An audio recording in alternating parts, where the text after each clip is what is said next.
We're here today at Aviva's Digital Garage, about to host a Mapathon. We're expecting about 100, maybe 120 volunteers who are going to come and map communities around the world.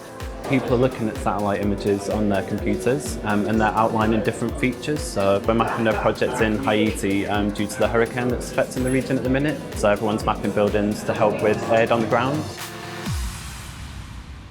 In many parts of the developing world, there are areas that don't have reliable, up-to-date maps. This creates problems for humanitarian organisations when they try to reach areas in a time of disaster. Every year, 100,000 people are killed by emergencies and a further 200 million people are affected or displaced as a result of these natural disasters. And many of those disasters happen in areas which just aren't mapped, communities that we just don't know whether or not they exist. And if we don't know these communities exist, then how can we help them? The Missing Map project by the Red Cross and some of its partners is a way of helping to address this problem. It's a digital-first solution to a real-world problem.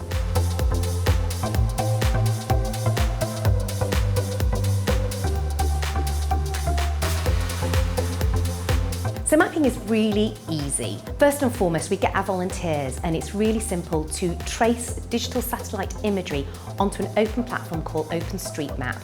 What then happens is local volunteers on the ground take that mapping and that tracing and verify it and check the roads are where we've traced them and add extra details such as hospitals, street names and other landmarks.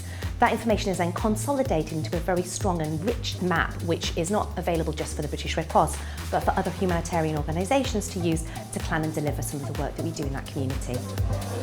We hosted a Mapathon earlier in the year as part of Red Cross Week. We mapped 30,000 buildings and 6,000 kilometres of road, which was absolutely fantastic. We literally put communities on the map.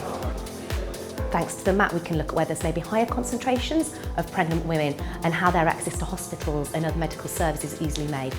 And something like that is so crucial to people on the ground, in a very real example where Aviva volunteers can make that difference to a pregnant woman who needs to get to hospital more quickly when she needs to. For me, it makes me feel really proud, and I think it's those shared values, shared skills, shared expertise that really bring the two organisations together, and it's a really powerful partnership.